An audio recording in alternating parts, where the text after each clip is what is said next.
Chris Mann. Hi Chris, how you doing? Thanks for helping out with the rain setup.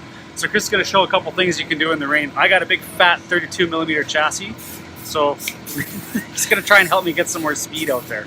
Yeah. So at the 32, you're already working with the stiffer tube, not quite as soft as the 30s, but typically in the past we've loosened up the chassis to allow more flexing because it's just too stiff. You're trying to get ultimately more weight jacking from the front to the rear while keeping the front flat, but letting that rear tire lift up off the ground. So if it doesn't lift, you're just going to go straight through the corner. And I was finding that on the track where I just couldn't steer.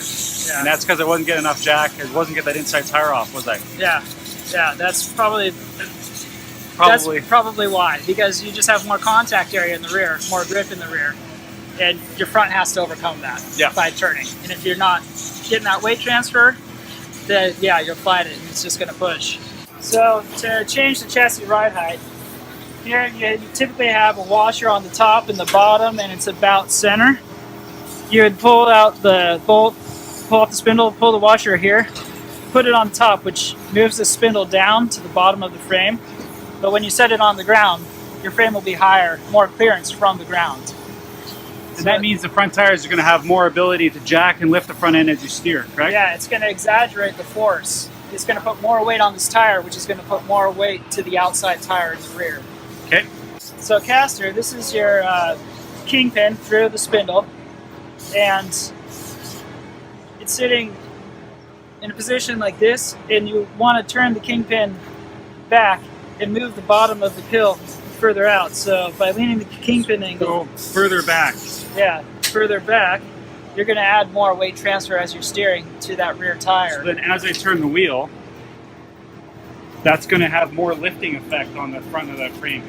Yeah. Okay. It exaggerates the Ackerman angle, which is how these turn. Typically, in a 32, I don't do this in the 30, but the 32 is so stiff, you're going to get a lot more weight transfer to the 30mm, but I'll loosen up the front bolts of the seat and the side bolts to where I can just kind of shake it and it moves a little bit by hand. And that's going to help get that weight transfer more to the seat and not get stuck. Because if that seat's too tight, your frame's going to support the frame, yeah. Yeah, and if you loosen up the seat, it kind of lets the frame flex a little more, which will help get that tire up. And once you get that tire up, you can make your turn and get through the turn. And then it's about getting on the gas after the turn. Thank you very much for the advice. I really appreciate that. Yeah. Thank you. No problem. Some great tips from a great driver. Chris ended up winning the Western Conference final, so he knows a thing or two about going fast. There's other things you can do in the rain to help with grip. These are just a few of the suggestions that Chris had that I didn't even know existed until he told me about them. I hope you enjoyed the video. Please subscribe, and we'll see you next time.